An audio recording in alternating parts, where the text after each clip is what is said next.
إن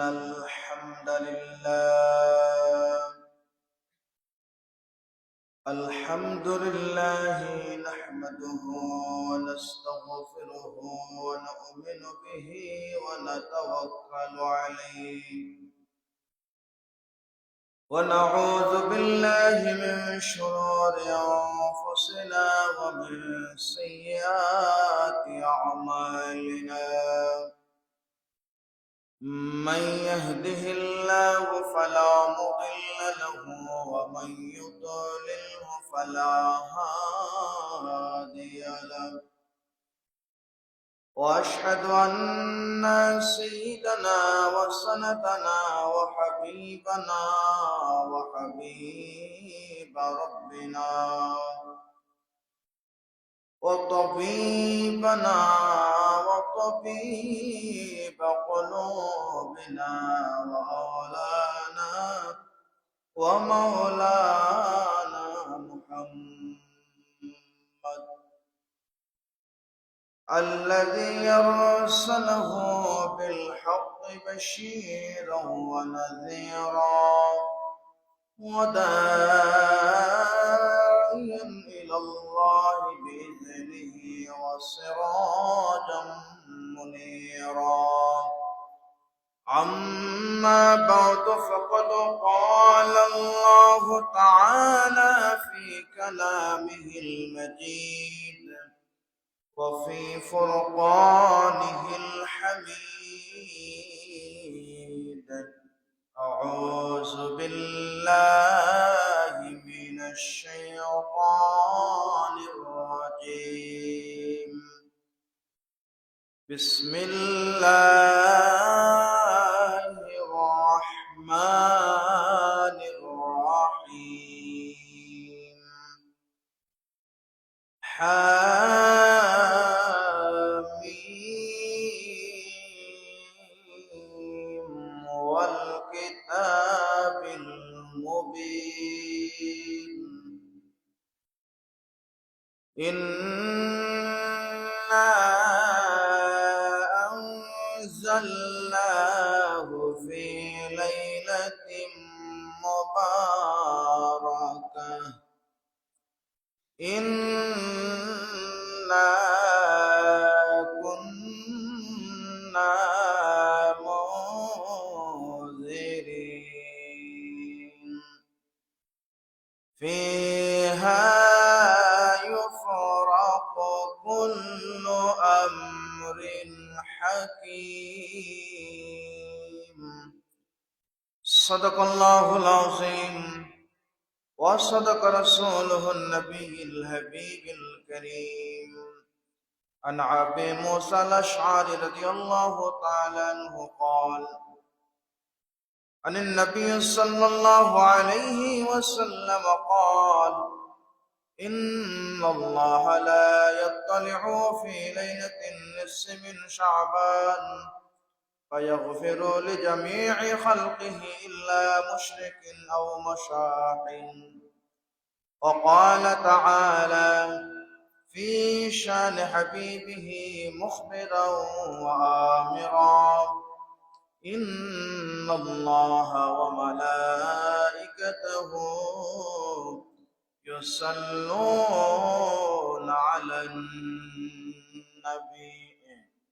يا أيها الذين آمنوا صلوا عليه وسلموا تسليما اللهم صل على مولانا محمد وعلى آل سيدنا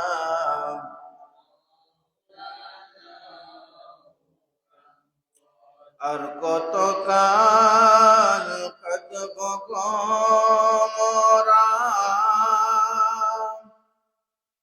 পাইতে নবী আপনারে ধন্য করেন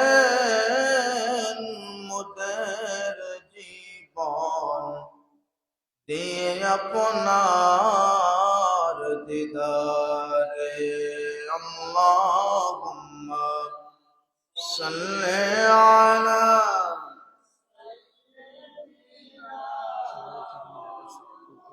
মাওলানা মুহাম্মদ ওয়া আলা আলি সাইয়্যিদিনা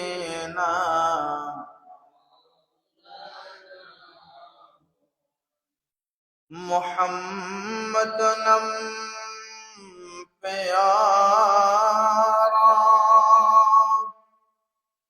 प्यारों में चमका मुहम्मद नम दुलारा दुलारों में चमका। अल्लाहुम्मा सल्ले अला मौलाना मुहम्मद व अला आलि मौलाना। पानी पानी करे जदी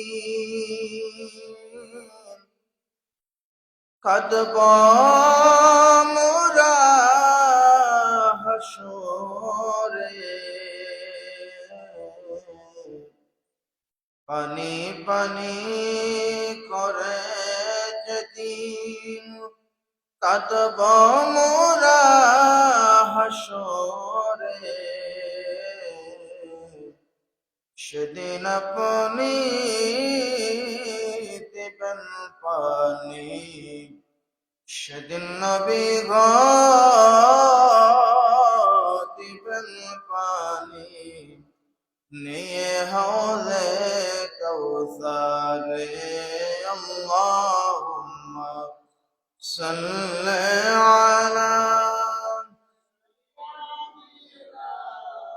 مولانا محمد وعلى آله سيدنا مولانا। একটু জিকির করে লা ইলাহা লা ইলাহা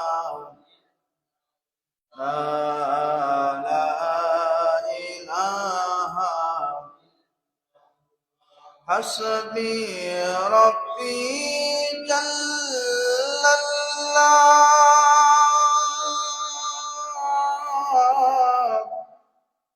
ما في قلبي غير الله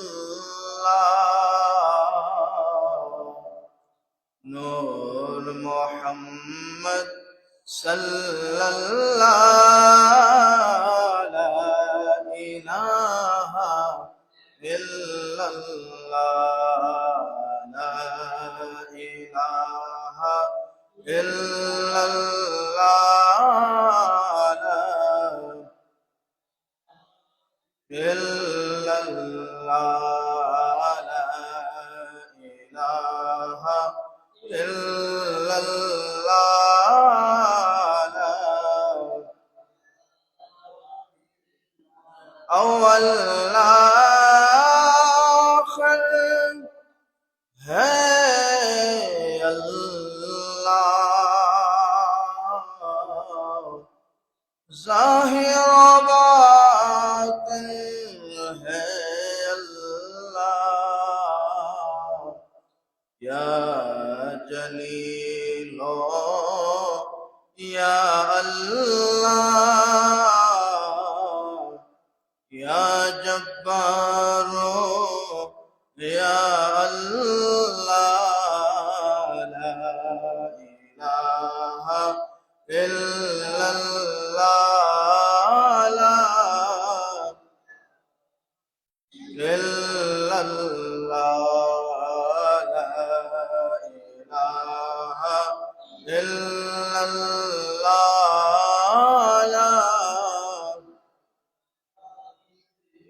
خدي كشرها لا إله إلا الله لا إله لا إله إلا الله محمد رسول الله صلى الله عليه وسلم.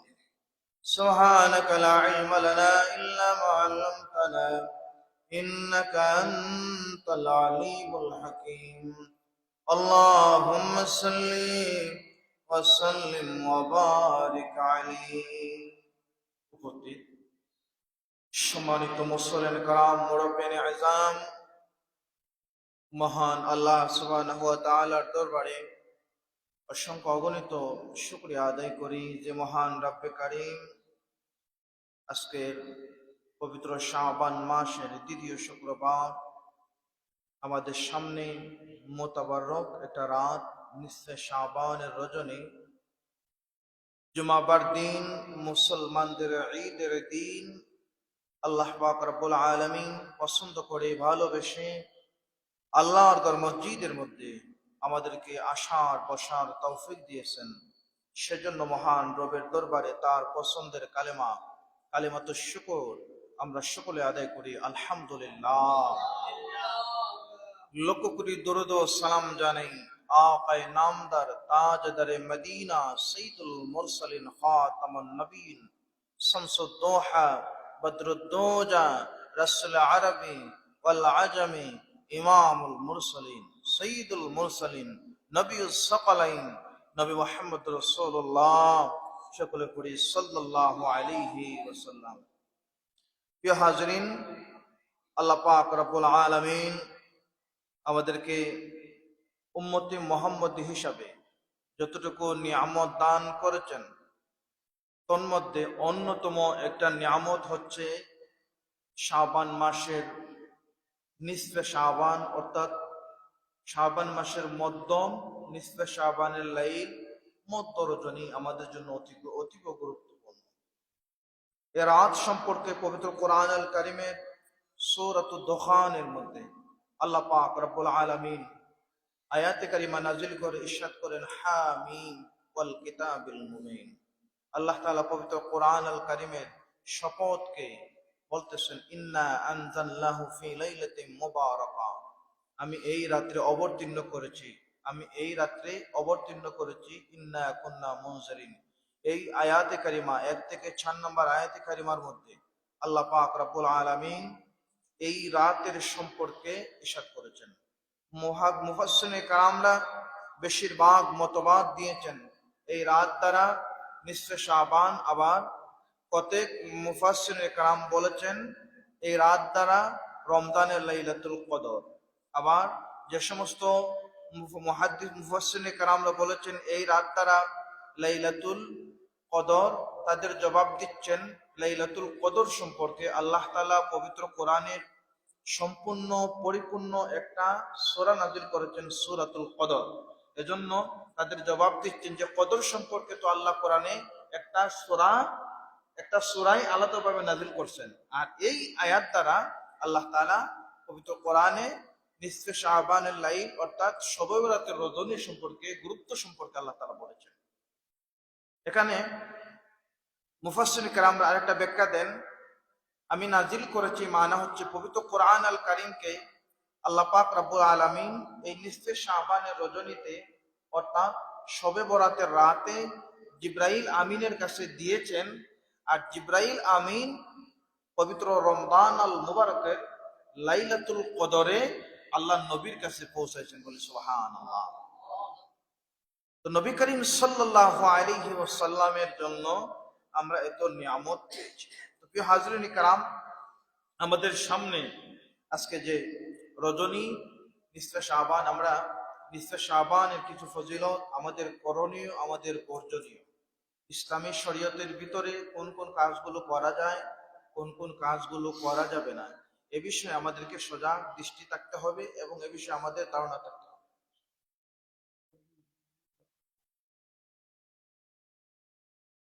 আল্লাহ পাক রব্বুল আলামিন তার হাবিবের মাধ্যমে আমাদের জানাই দিলেন যে আমি আল্লাহ নাজিল করেছি কোরআনকে জিবরাইলের কাছে পাঠাই দিয়েছি এই রজনীতে। এজন্য নিসফে শাবান আমাদের কাছে অতীব জরুরি।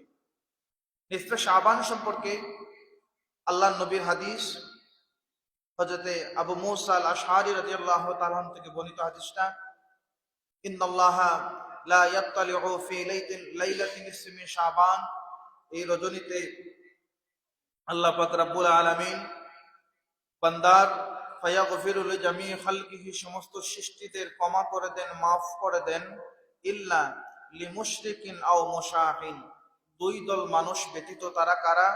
যারা শিরক করে, আও মাশাহিন, যারা তার ভাইয়ের প্রতি, অন্য মানুষদের প্রতি হিংসা পোষণ করে, যাদের ভিতরে হিংসা বেশি আছে, যারা শিরক করে, এই দুই দল ব্যতীত জামিই লিখালকিহি, আল্লাহর সমস্ত সৃষ্টির যারা ক্ষমা চায় আল্লাহর কাছে, সবাইকে আল্লাহ মাফ করেন। সুবহানাল্লাহ। এবার আমরা এই রাতের আরেকটু ফজিলত জানি। আল্লাহ পাক রব্বুল আলামিন আমাদের হিসাব নেন, দৈনন্দিন একটা হিসাব নেন, সাপ্তাহিক একটা হিসাব নেন, বাৎসরিক একটা হিসাব নেন। নবী করিম সাল্লাল্লাহু আলাইহি সাল্লামের হাদিস হলো, আল্লাহ পাক রব্বুল আলামিন প্রতিদিন আমাদের দৈনন্দিন হিসাব নেন। আসরের নামাজের সময় আর ফজরের সময়, এই দুইটা সময় আমাদের দৈনন্দিন হিসাব আল্লাহর কাছে পৌঁছায়, ফেরেশতারা পৌঁছায় দেন। আসরের নামাজে যিনি যান, সমস্ত দিনের হিসাব আমাদের, আমরা কোন আমল নামার মধ্যে ছিলাম, আমাদের সময়টা আমরা কোনভাবে অতিবাহিত করেছি, আল্লাহ তাআলার কাছে পৌঁছায় দেন। আর ফজরের নামাজের পর যে ফেরেশতা আল্লাহর কাছে যান, তারা আমরা রাত কিভাবে কাটাইছি, মাগরিব থেকে নিয়ে ফজর পর্যন্ত, এই সময়টা আমরা কিভাবে, কোন সময়ে কোন কাজ করেছি, কোন ইবাদত করেছি, কোন মন্দ কাজ করেছি, সমস্ত হিসাবটা আল্লাহর কাছে পৌঁছায়। আর সপ্তাহের মধ্যে সোমবার এবং বৃহস্পতিবার, হাদিসের ভাষ্য অনুযায়ী এই দুই দিন আমাদের সাপ্তাহিক হিসাব আল্লাহর কাছে পৌঁছায়। আর বাৎসরিক হিসাব আল্লাহর কাছে পৌঁছায় এই শাবান মাসগুলো। সুবহানাল্লাহ। নবী করিম সাল্লাল্লাহু আলাইহি ওয়াসাল্লামকে সাহাবী প্রশ্ন করলেন, আন উসামা ইবনে জাহিদ রাদিয়াল্লাহু তাআলা আনহু قال ইয়া রাসূলুল্লাহ লাম আরাকা তাসুমু শাহরা মিন শাবান, ওগো আল্লাহর নবী, রমজান মাসের পর সবথেকে বেশি শাহরুল শাবানে আপনাকে রোজা রাখতে দেখি। রমজানের পর সবথেকে বেশি রোজা আপনি শাবান মাসে রাখেন, এত বেশি রোজা কেন রাখেন? এমন হতো মাঝে মাঝে দেখা যেত আল্লাহ নবী শাবানের 29 তারিখ পর্যন্ত বাদ দিয়ে 28 তারিখ পর্যন্ত রোজা রাখতেন। 29 তারিখ এজন্য রাখতেন না, শাবান এবং রমজান যাতে একত্রিত না হয়, আলাদা করার জন্য, ফারাক করার জন্য 29 তারিখ 30 তারিখ রোজা রাখতেন না, নতুবা সারা মাসটাই আল্লাহ নবী রোজা রাখতেন। নবীজিকে যখন এই সাহাবী প্রশ্ন করলেন, ইয়া রাসূলুল্লাহ, এই সাহাবী প্রশ্ন করলেন, ইয়া রাসূলুল্লাহ, আপনাকে রমজানের পর সবথেকে বেশি রোজা রাখতে দেখি শাবান মাসে, কেন? আল্লাহ নবী জবাব দিচ্ছেন, আল্লাহ পাক রব্বুল আলামিন বান্দার বাৎসরিক হিসাব, বান্দার বাৎসরিক আমলনামার হিসাব, বাৎসরিক সব হিসাব এই মাসে নেন। এই মাসে তার আগামী বছর পর্যন্ত তার কিভাবে যাবে, কোন বান্দা মৃতের তালিকায়, কোন বান্দা নাজাত প্রাপ্ত হয়েছে, এই মাসের একটা রজনীতে আল্লাহ পাক রব্বুল আলামিন লিখেন। এজন্য আমি চাই আমার এই আমলনামার মধ্যে যেন, রোজাদার হিসেবে যদি আমার আমলনামার মধ্যে এই তালিকাটার মধ্যে আমি অন্তর্ভুক্ত হই, তাহলে আমি একজন সাইম রোজাদার হিসাবে আল্লাহর কাছে থাকবো। এই জন্য সারাটা মাস আমি রোজা রাখার চেষ্টা করি, বলে সুবহানাল্লাহ। সুতরাং বোঝা গেল এই শাবান মাস আমাদের কাছে গুরুত্বপূর্ণ।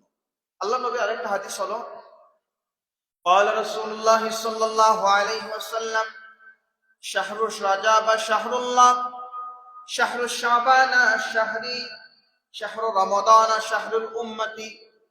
আল্লাহ নবী হাদিসের মধ্যে বলতেছেন, শাহরুল শাবানা শাহরি, শাবান মাস হচ্ছে আমার মাস। অর্থাৎ আল্লাহ নবী এই মাসে সব থেকে বেশি ইবাদত করতেন, সব থেকে বেশি রোজা রাখতেন, সব থেকে বেশি ভালো কাজ করার চেষ্টা করতেন এবং সাহাবীদেরকেও এই কাজের উপদেশ দিতেন, উদ্যুক্ত করতেন। সম্মানিত হাজিরিন, এখন আল্লাহ পাক রব্বুল আলামিন এই মাসটাকে গুরুত্বপূর্ণ বানালেন।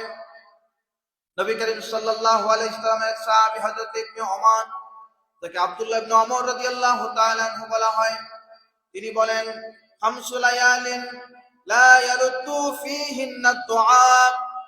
আল্লাহ পাক রব্বুল আলামিন 5টা রজনীতে বান্দার দোয়া ইয়ারুদ্দু ফিরায়া দেন না, রদ করেন না।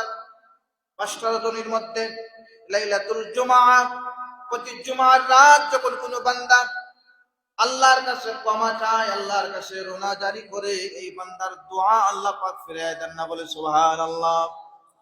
ওয়া আউয়ালু লাইলাতুম মিন রাজব, রজব মাস যখন প্রবেশ করে, রজবের প্রথম রাত, আল্লাহ নবী এই দোয়া করতেন, আল্লাহুম্মা বারিক লানা ফি রজব ওয়া শাবান ওয়া বাল্লিগনা রমাদান। এই রজবের প্রথম রাত কোন বান্দা যখন আল্লাহর কাছে ক্ষমা চায়, তাওবা করে, আল্লাহ পাক রব্বুল আলামিন বান্দার দোয়া ফিরায় দেন না, সুবহানাল্লাহ।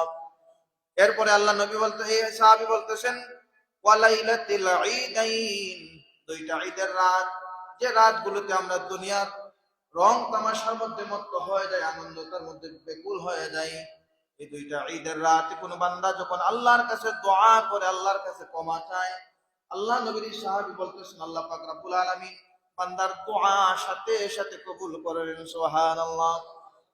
এরপরে আল্লাহ নবী বলতেছেন, ওয়া লাইলাতুল নিসফি মিন শাবান, আর 5 নম্বর রাত হচ্ছে নিসফে শাবান, অর্থাৎ শবে বরাতের রজনীতে যে বান্দা আল্লাহর কাছে তওবা করে, আল্লাহর কাছে দোয়া করে, এই দোয়াটা আল্লাহ পাক রব্বুল আলামিন বান্দার পক্ষ থেকে কবুল করে নেন, সুবহানাল্লাহ। তো আমাদের সামনে এই রাতটা আসছে, আগামী রাত, অর্থাৎ আজকের দিন পর যে রাতটা আসবে, এবছরের চাঁদের হিসাব অনুযায়ী এই রাত হচ্ছে আমাদের জন্য লাইলাতুন নিসফি মিন শাবান, শাবানের মধ্য রজনী। এই রজনী আমাদের জন্য অতীব গুরুত্বপূর্ণ। এখন আমরা এই নিসফে শাবানটাকে কিভাবে উদযাপন করব? কোরআন এবং হাদিসের শরীয়তের পন্থায় নিসফে শাবান আমরা উদযাপন করব কিভাবে? অনেক হাদিস পাওয়া যায় এই রাত সম্পর্কে। এই রাতে আল্লাহ পাক রব্বুল আলামিন রাতের আউয়াল থেকে প্রতি রাত্রে হাদিসের এমন কিছু বর্ণনা পাওয়া যায়, নুজুলের রহমান, রাতের শেষাংশে আল্লাহ পাক রব্বুল আলামিন রহমতের নজরে বান্দাদেরকে ডাকতে থাকেন, উদউনি, তোমরা আমাকে ডাকো, আস্তাজিব লাকুম, আমি তোমাদের ডাকে সাড়া দেব। কে আসো রিজেকের অভাবী, আমি তোমাদের রিজেক দিয়ে ভরপুর করে দেব। কে আসো অসুস্থ, আমি তোমাদেরকে সুস্থ করে দেব, তোমরা আমার কাছে চাও। আর এই নিসফে শাবানের রজনীতে, শবে বরাতের রজনীতে হাদিসের বর্ণনা পাওয়া যায় যে মাগরিবের পর থেকে নিয়ে কাবলাল ফজর, অর্থাৎ ফজর পর্যন্ত সমস্ত রাতেই আল্লাহ পাক বান্দার জন্য রহমতের দ্বার খুলে দেন। বান্দা যখন আল্লাহর কাছে ক্ষমা চাইবে, ইয়াগফিরু লাহু, আল্লাহ তাকে ক্ষমা করে দিবেন, সুবহানাল্লাহ। এজন্য এই রাতটা আমাদের জন্য অতি গুরুত্বপূর্ণ। তো এই রাতটা আমাদের উদযাপনের শরীয়তের পন্থা হলো, আপনি সব রাতে ইবাদত করতে পারেন, এই রাতেও আপনার জন্য ইবাদত দায়ী। এই রাত কেন গুরুত্বপূর্ণ? এজন্য গুরুত্বপূর্ণ, আল্লাহ পাক রব্বুল আলামিন তার হাবিবের মাধ্যমে জানাই দিলেন যে আগামী বছরের বান্দার বাৎসরিক হিসাবের তালিকাটা এই রাত্রেই ফেরেশতারা লিখে। আগামী নিসফে শাবানের আগে যে মানুষটা ইন্তেকাল করবেন, ওই মানুষটার নাম মৃতের তালিকাভুক্ত হয়ে যায়। এজন্য এই রাতটাকে আল্লাহ নবী গুরুত্ব দিচ্ছেন, সলফে সালেহিন, সাহাবায়ে কেরাম, তবে তাবেঈনে গুরুত্ব দিচ্ছেন। আম্মা জান আয়েশা সিদ্দিকা রাদিয়াল্লাহু তাআলা আনহা থেকে একটা হাদিস, আল্লাহ নবী এই রাতটি কিভাবে উদযাপন করতেন। এই রাতে আয়েশার ঘরে আল্লাহ নবী ঘুমানোর কথা, একটা সময় রাতের অন্ধকারে আল্লাহ নবীকে হযরত আয়েশা দেখতে পারছেন না, তিনি বিছানার মধ্যে নাই। নবীজিকে বিছানায় না দেখে তিনি ঘর থেকে বের হয়ে দেখলেন নবীজি জান্নাতুল বাকির মধ্যে দাঁড়াইয়া তিনার মুর্দেগানদের জন্য দোয়া করতেছেন, জিয়ারত করতেছেন। হযরত আয়েশাকে দেখে আল্লাহ নবী প্রশ্ন করলেন, ও আয়েশা, তুমি কি মনে করতেছো আল্লাহ এবং আল্লাহ রাসূল তোমার সাথে খিয়ানত করতেছেন? তখন হযরত আয়েশা বললেন, না ইয়া রাসূলুল্লাহ, আমি এটা মনে করতেছি না। আমি মনে করতেছিলাম আপনি হয়তো অন্য একজন স্ত্রীর ঘরে গেছেন। তখন আল্লাহ নবী বলেন, আজকের রাত অন্য স্ত্রীর সাথে কাটানোর রাত নয়, আজকের রাত হচ্ছে গনিমতের রাত। ওই রাতে আল্লাহ পাক রব্বুল আলামিন তার অসংখ্য অগণিত বান্দা বান্দীদের ক্ষমা করে দেবেন সুবহানাল্লাহ। এমনও কিছু হাদিসের বর্ণনা পাওয়া যায়, বনি কালবের মেষ, অর্থাৎ সেই সময় বনি কালব গোত্রের মানুষরা খুব বেশি মেষ অথবা ছাগল পালন করতেন। ছাগলের যতটা ছাগল আছে গোত্রে, তার গায়ের মধ্যে যত পশম আসে, এই পশম পরিমাণ মানুষদেরকে আল্লাহ পাক মাফ করে দেন সুবহানাল্লাহ। এরকম কিছু বর্ণনা পাওয়া যায়, সেজন্য এটা একটা গুরুত্বপূর্ণ। আর আল্লাহ নবী এই রাতে তিনা মুর্দেগানদের কবরের পাশে দাঁড়াইয়া জিয়ারত করেছেন। এটা হচ্ছে সুন্নতে রাসূলের জন্য আমরা বিশেষ করে যারা আহলে সুন্নাত ওয়াল জামাত আমাদের ভিতরে লালন করি, আল্লাহ নবীর সুন্নত তাহদিন তামাদ্দুন আমরা পালন করার চেষ্টা করি। আমরা এই রাতে অনেকেই আমরা আমাদের মুর্দেগানদের কবরে জিয়ারত করি, অনেকেই কি সবাই আমরা জিয়ারত করার চেষ্টা করি। এটা হচ্ছে নবীর সুন্নাহ। তো আমরা শরীয়তের ভাবে কিভাবে এই রাতটাকে উদযাপন করবো? প্রথমে দিনে তো নামাজ পড়বেন, নামাজ তো ফরজ, ফরজ নামাজ আপনার পড়তেই হবে। প্রতিদিনই যেভাবে পড়েন এই রাতেও পড়বেন, সারা বছর পড়বেন, সারা জীবন পড়বেন।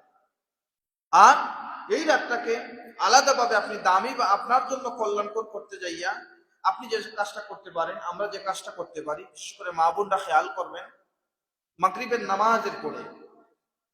নামাজের পরে আমরা দুই রাকাত করে 6 রাকাত সালাতুল আওয়াবিন নামাজ আমরা পড়তে পারি। আওয়াবিন নামাজ এত ফজিলতপূর্ণ। কেউ যদি এই 6 রাকাত নামাজ পড়ে, আল্লাহ পাক রব্বুল আলামিন তার 12 বছর নফল ইবাদতের সওয়াব ওই বান্দার আমলনামার মধ্যে দিয়ে দিবেন। যারা মাগরিবের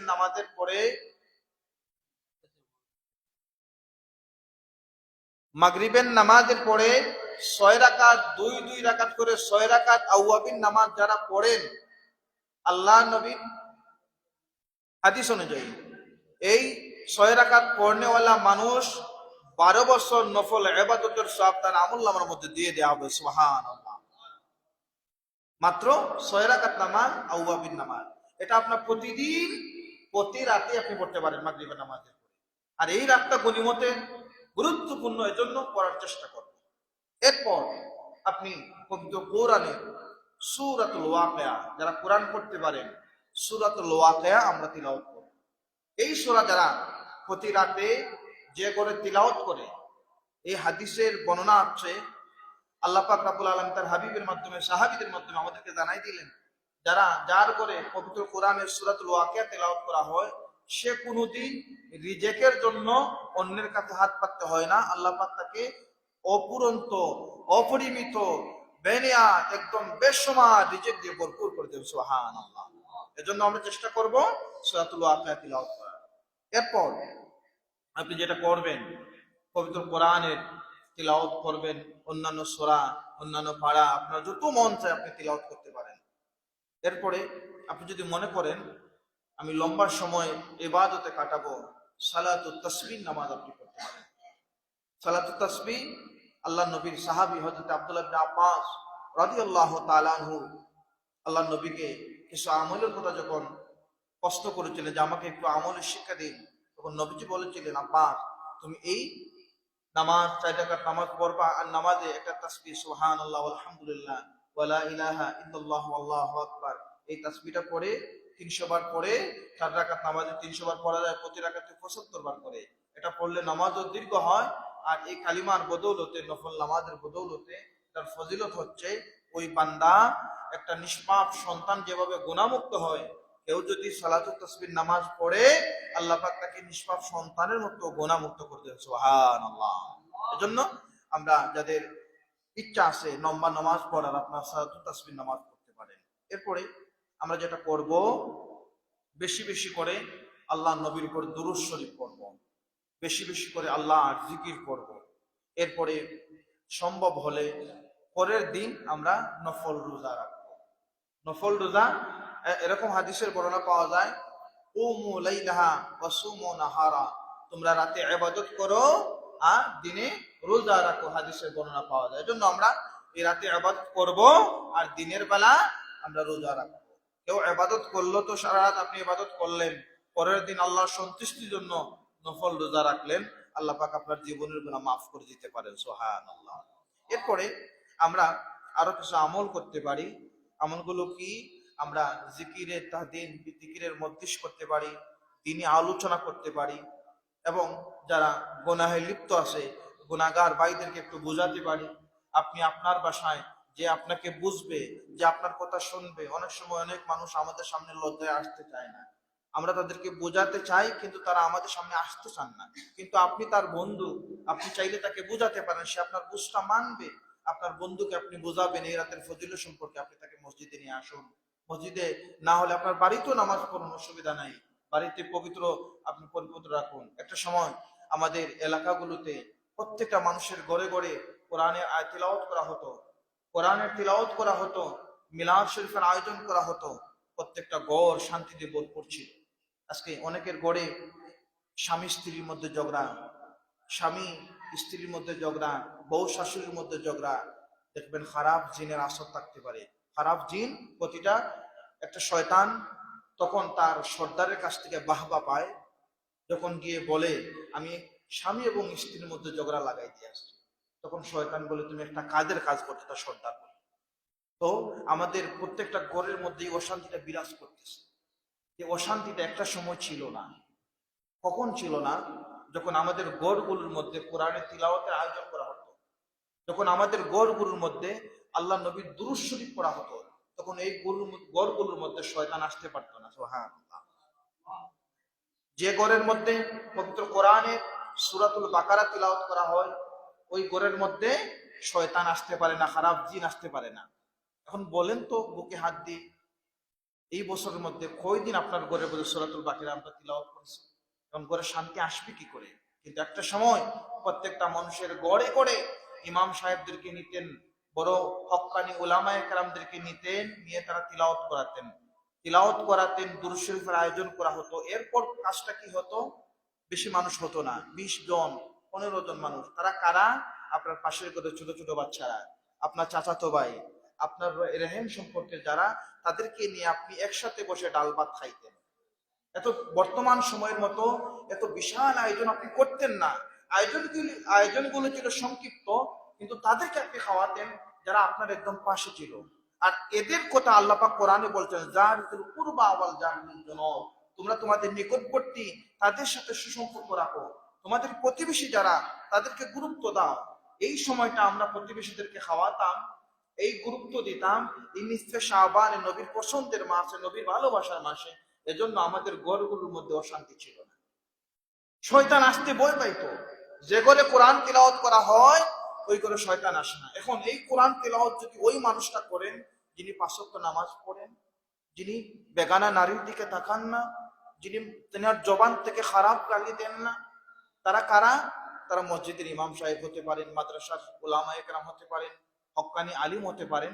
এরা আপনার ঘরে যাইতেন, যারা একজন নারী থেকে খারাপ টিটকারি দেন না, যারা একজন নারী থেকে খারাপ চোখে তাকান না, যারা তাদের জবান থেকে খারাপ গালি দেন না। এই জবানগুলো যখন বলে আয় আল্লাহ আপনার এই বান্দার ঘরের মধ্যে শান্তিতে ভরপুর করে দেন, আল্লাহ পাক কি ফিরাই দিবেন? এই দোয়াগুলো আগে তো হতো, এখন আমাদের ঘরের মধ্যে এই দোয়াগুলো নাই, এই মজলিসগুলো নাই, জিকিরের মজলিসগুলো নাই। এজন্য আমাদের অশান্তিরও শেষ নাই। আমরা নিজেরাই আমাদের সমস্যা আমাদের বুদ্ধিতে সমাধান করতে চাই, অথচ আল্লাহ পাক বলতেছেন তোমরা যখন মুসিবতে পড়বা আমি তোমাদেরকে মুসিবত থেকে উদ্ধার করব, তবে আমার কাছে চাইতে হবে। আমার পছন্দের পন্থায়, আমার হাবিবের পন্থায় তোমরা আমার কাছে চাও, আমি তোমাদের দুর্দশা দূর করে দেব। আমরা আল্লাহর দিকে এখন নাই, আমরা আমাদের দিকে আছি। এজন্য আমাদের সমাজের মধ্যে অশান্তি শেষ নাই। আল্লাহ নবী বললেন, আল্লাহ পাক রব্বুল আলামিন লিজামিই খালকিহি, তার সৃষ্টির অসংখ্য অগণিত মানুষদেরকে ক্ষমা করে দিবেন। ইল্লা লিমুশরিকিন আও মুশাহিন, শিরককারীদেরকে ক্ষমা করবেন না, ও মাশাহিন, হিংসুকদের ক্ষমা করবেন না। এখন আমাদের সমাজে হিংসা আছে না নাই? খুব কম হিংসা আমাদের সমাজে, তাই না? কম না বেশি? আমি একটু জরিপ করে, আপনারাও দেখেছেন বা দেখে থাকবেন, প্রায় 70% পরিবারের মধ্যে বাইয়ে বাইয়ে সুসম্পর্ক নাই। এটা তো হিংসা থেকে না ভালোবাসা থেকে? কি থেকে? এখন এই ভাই যখন আজকে রাত্রে দোয়া করবে আল্লাহ আমাকে জান্নাত দেন, আর আমার ভাইকে জাহান্নামে দেন, আল্লাহ কি কবুল করবেন? ওর আরেক হাদিসের মধ্যে আসছে আল্লাহ তাদের দোয়া কবুল করবেন না। আও মাশাহিন লিআখিহি, যে তার ভাইয়ের সাথে হিংসা করে। আপন ভাই হতে পারেন, মুসলমান হিসাবে আল মুসলিম আখুল মুসলিম, আপনার প্রতিবেশী, আপনার পাশের বাড়ির মানুষ, আপনার ভাই, এই ভাইয়ের সাথে যদি আপনি হিংসা করেন, আজকে রাত্রে যতই শ্রদ্ধা দেন, আপনার শ্রদ্ধা আল্লাহ কবুল করবেন না। যতক্ষণ পর্যন্ত আপনি ওই ভাইটার সাথে ভালোবাসার সম্পর্ক তৈরি না করবেন, তাকে যদি কষ্ট দিয়ে থাকেন তার কাছে ক্ষমা না চাইবেন এবং আল্লাহর কাছে ইস্তেগফার না করবেন, তাওবা না করবেন, আপনি যতই কান্না করুন, যতই চোখের পানি ভাসান, আপনার দোয়া আল্লাহ পাক কবুল করবেন না। এই যে ইল্লা লিমুশরিকিন আও মাশাহিন, এই শব্দে, এই কালেমায় আও মাশাহিন আও লিমুশরিকিন, এই কালেমায় কয়েকটা হাদিস আল্লাহ নবী বর্ণনা করেছেন। সুতরাং বোঝা গেল শিরক করা এবং মানুষের সাথে হিংসা বিদ্বেষ অতীব কঠিন একটা কাজ এবং অতীব গুরুত্বপূর্ণ এটা থেকে ফিরে থাকা। এই শব্দে অনেক হাদিস আল্লাহ নবী বর্ণনা করেছেন। এজন্য আমাদেরকে হিংসা থেকে বেঁচে থাকতে হবে। আপনার ভিতরে হিংসা, আমি হব ধনী, আমি হব শান্তিপ্রাপ্ত, আমার ভাই যাক জাহান্নামে, সমস্যা নাই, আমার ভাই তাক অভুক্ত, সমস্যা নাই। আজকে নিসফে শাবানের রজনীতে আপনি আপনার বন্ধু বান্ধব নিয়ে বিশাল খাবার দাবারের আয়োজন করলেন, কিন্তু দেখা গেল আপনার ভাই, আপনার প্রতিবেশী, তারপরে চুলায় আগুন জ্বালানোর মতো সামর্থ্য নাই, আগুন জ্বালানোর মতো সামর্থ্য নাই। আল্লাহ নবী বলেন, যে পেট বড় খেলো অথচ তার পাশের একজন মানুষ অভুক্ত থাকলো, সে পাক্কা মুমিন হতে পারে নাই, পাক্কা ইমানদার হতে পারেন নাই। কত কঠিন কথা আল্লাহ নবী বললেন। কিন্তু আজকে আমাদের ভিতর থেকে এই দিনগুলো, এই সমাজগুলো, একটা সময় দেখা যেত আমরা যখন, আজ থেকে বেশি দিন আগে না, 15 বছর 20 বছর আগে যদি আমরা একটু পর্যালোচনা করি, দেখা যায় এই সময়টা আসলে প্রত্যেকের ঘরে নিজের খাবারের, হুজুররা তো দাওয়াত খাইতেন তো খাইতেন, গ্রামের একজন আরেকজনের করে দাওয়াত থাকতো, নিজের করে খাবার হওয়ার সুযোগ পাইতেন না। এই যে একটা সুসম্পর্ক ছিল, এই যে একটা আত্মীয়তার বন্ধন ছিল। আল্লাহ নবী বলেন, 4টা কাজ কেউ যদি করতে পারে, 4টা কাজ কি? আফসুস সালাম ওয়া তুতইমুত তাআম, কেউ যদি মানুষকে, পরিচিত অপরিচিত মানুষকে সালাম দেয়, ওয়া তুতইমুত তাআম, এবং মানুষদেরকে খাবার খাওয়ায়, ওয়াসিলুল আরহাম, আর আত্মীয়তার সম্পর্ক ধরে রাখে, এবং ওয়াসাল্লু ফিল লাইল ওয়ান নাসু নিআম, আর রাতের অন্ধকারে নামাজ পড়ে যখন মানুষগুলো ঘুমায়, অর্থাৎ তাহাজ্জুদের নামাজ, তাদখুলুল জান্নাতা বিসালাম, এই 4টা কাজ যারা করবে, তাদখুলু, প্রবেশ করবে, জান্নাতা বিসালাম, শান্তিতে আল্লাহর জান্নাতে প্রবেশ করবে। সুবহানাল্লাহ। এই 4টা কাজের মধ্যে সহজ কাজ, সালাম দেওয়া তো সহজ কাজ, মানুষদের খাওয়ানো সহজ, তবে আমরা এখন করেছি কঠিন। খাওয়ানোটা ছিল সহজ, কিন্তু আমরা করেছি কঠিন। কোন সময় খাওয়াতে হবে সেটা আমরা বুঝি না। আজকে কোনো মানুষের কেউ যখন ইন্তেকাল করেন, তখন আমরা খাওয়ানোর জন্য খুব উঠে পড়ে লেগে থাকি। এই সময়টা তো খাওয়ানোর সময় না। অনেকে আমার কথায় কষ্ট নিতে পারেন, বাস্তব কথা হচ্ছে, যখন আমরা প্রতিবেশী, কেন ইসলামী সমাজ কোন সমাজ ছিল, ইসলামী সোনালী ইতিহাস ছিল। আপনার বাবা ইন্তেকাল করেছেন, আপনার চাচাতো ভাই, আজকে যত দূরবর্তী মেহমান আসবেন তাদের জন্য তার সামর্থ্য অনুযায়ী যে যে বেলার খাবারটা, মনে করেন সকালে ইন্তেকাল করেছেন, দুপুরের খাবারটার ব্যবস্থা তিনি করেছেন দূরবর্তী যারা, তাদের জন্য। পাশের বাড়ির জন গিয়ে তখন খাইতেন না, তিনিও চেষ্টা করতেন, মেহমান বেশি হয়ে গেছে, আমার কাছে 5 জন দেন, আমি তাদেরকে একটু ব্যবস্থা করে দিই। এই সমাজটা ছিল শান্তির সমাজ, এই সমাজটা ছিল শান্তির সমাজ, এই সমাজটা ছিল আন্তরিকতার সমাজ। কিন্তু আও মাশাহিন, যখন মানুষের ভিতরে অহংকার, হিংসা ঢুকে গেল, তখন এই সমাজটা আসলো, আমার মেহমান আমি খাওয়াবো, তুমি কে?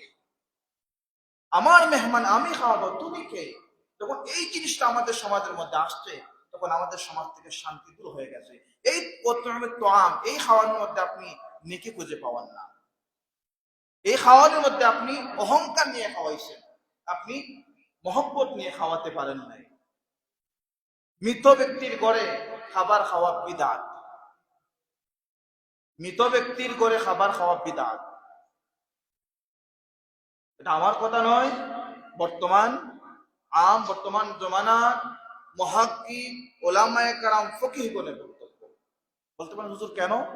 এজন্য মানুষটার বাবা ইন্তেকাল করছে, তার এই মন মানসিকতার মধ্যে নাই আপনাদেরকে খাওয়াবে, আপনাদেরকে আত্মীয়তা করবে, এই মনোমানসিকতা তার মধ্যে থাকে না।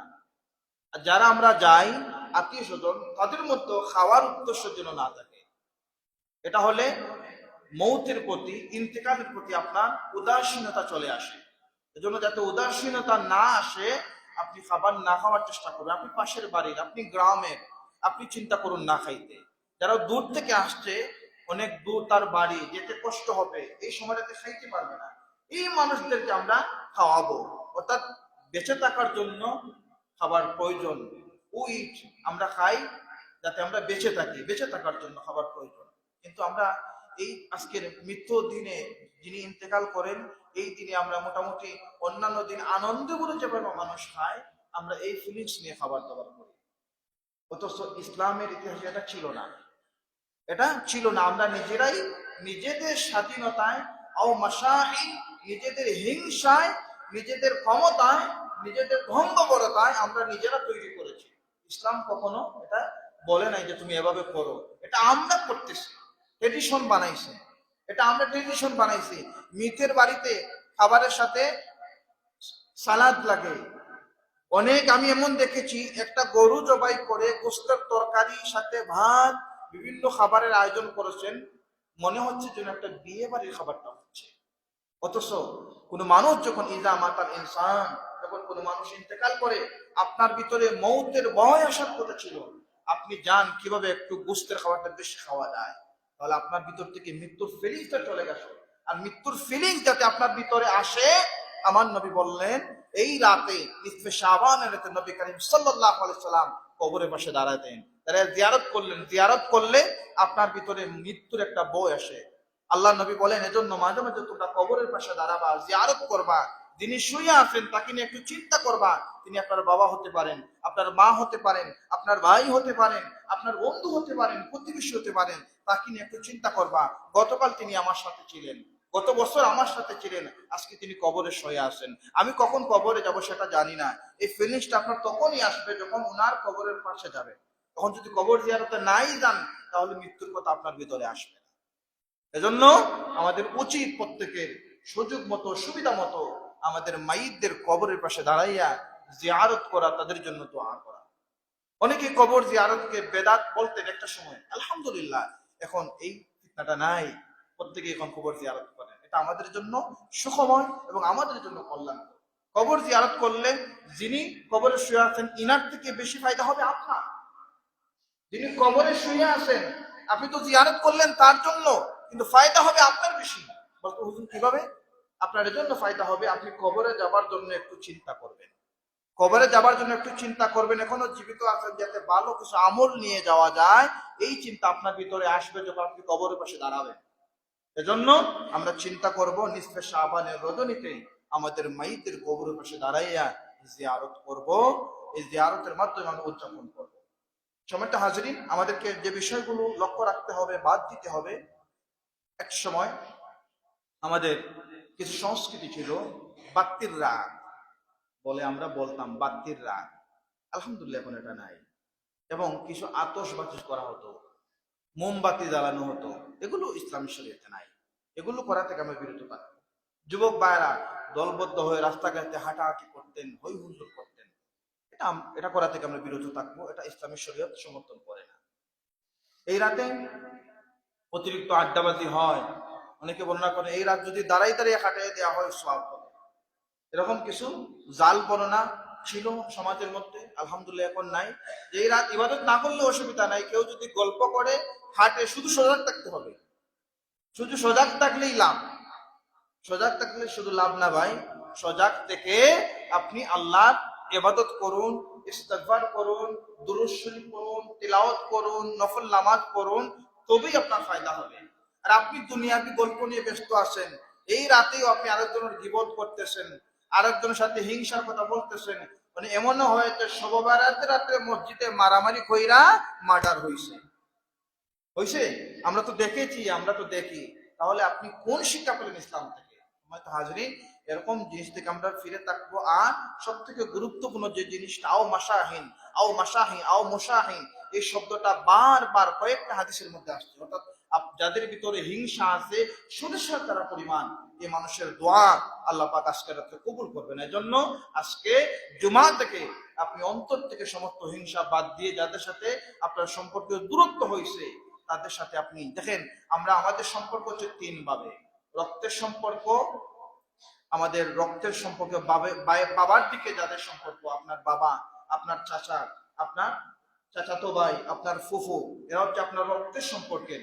এই সমাজে বর্তমান সময়ে রক্তের সম্পর্কের মানুষের সাথে আমাদের দূরত্ব সব থেকে বেশি। আপনারা মানেন না মানেন, লজ্জায় হয়তো কিছু বলবেন না, কিন্তু বাস্তব সমাজ আমরা দেখতেছি বাবার সাথে সম্পর্ক যারা রেহেমের সম্পর্ক, যারা আপনার সম্পত্তি আপনার সাথে বাগাবাগি অংশীদার, এই মানুষদের সাথে আমাদের দূরত্ব বেশি। আর এই মানুষও যদি কিয়ামতের ময়দানে বলে, আয় আল্লাহ, সে আমাকে হিংসা করেছে, সে আমাকে কষ্ট দিয়েছে, আপনি যতই দান করুন আপনার দান কোন কাজে আসবে না। এজন্য রক্তের সম্পর্ক, আপনি যদি আপনার খালাকে 1 মাসের মধ্যে ফোন না দেন, 1 মাসের মধ্যে খবর না নেন, তাকে দেখতে না যান, আল্লাহ আপনাকে ধরবেন না। কিন্তু আপনার ফুফু অসুস্থ, মৃত্যু সজ্জায়, যদি তার জন্য দোয়া না করেন, আপনি সামর্থ্যবান, আপনি 5 স্টার হোটেলে গিয়ে রাত কাটাতে পারেন, কিন্তু সে ডাক্তারে হসপিটালে 2 দিন থাকতে পারতেছে না, আপনার এই ফুফুর যদি আল্লাহ কাছে নালিশ করে আপনি আটকে দেবেন। এজন্য নিজের রক্তের সম্পর্ক যারা আছে, ভাই ভাতিজা, এবং আপনার প্রতিবেশী যারা আছে, আপনার 40 ঘর হাদিসে এরকম বর্ণনা পাওয়া যায়, আশপাশে চতুর্দিকে সে হতে পারে আপনার রক্তের সম্পর্ক না, কিন্তু আপনার প্রতিবেশী হিসাবে আপনি তাকে দেখেন, মসজিদ থেকে বের হয়ে যাওয়ার সময় দেখেন সে এখানের মধ্যে কাতরাইতেছে, সে আপনার প্রতিবেশী, তাকে সহযোগিতা করবে। প্রতিবেশীর দিকে সুনজর দেন, দেখবেন ওয়াতাসিমু বিহাবলিল্লাহি জামিআন ওয়ালা তাফাররাকু, এটা সঠিক আমল হবে।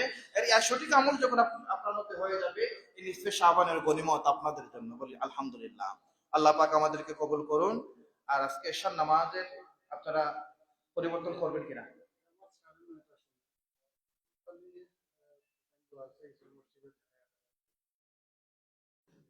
সম্মানিত মুসল্লিয়ান,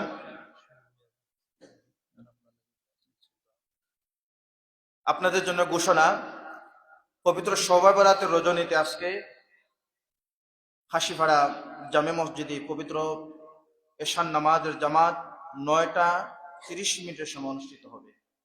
আজকের রাত্রের জন্য শুধুমাত্র আমাদের হাসিপাড়া মসজিদে এশার জামাত 9:30 অনুষ্ঠিত হবে। আপনারা যথাসময়ে আসবেন ইনশাআল্লাহ।